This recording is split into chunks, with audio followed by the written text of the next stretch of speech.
Alrighty, guys, we're back. And I want to just jump on real quick and give you a little snapshot of chapter 8 on the current book that I'm reading of Triumph of Experience. If I know I haven't put it up here for a while, but here it goes.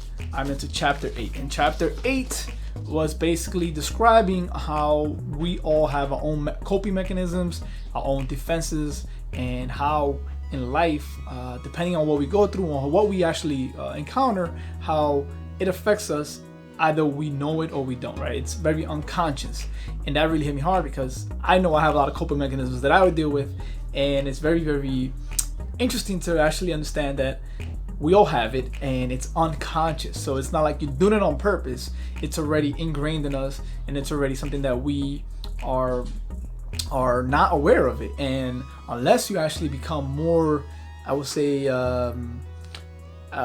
more apprehensive about it and actually stop yourself an observer of everything, you actually be able to see how you deal with certain things, how you react, maybe how you act out, maybe how you don't act out.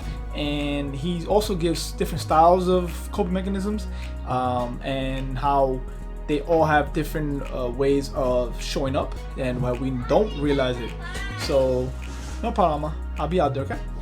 That was my daughter. And so in this chapter itself, it summarizes.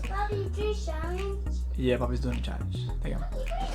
So in the book itself, he's describing the coping mechanisms of how they actually are a big part of our lives. It really determines how we move forward in certain things, how we encounter, how we actually deal with certain life, I would say big life events or traumas. And it's something that I found very interesting. I hope you guys catch up to it. And what I took away from it was that one is a lot of these traits are defenses or coping mechanisms are an everyday thing that we don't really pay mind to it, and it's unconscious. And it can either help us or hinder us, right? Because it can go both ways. And two, that basically the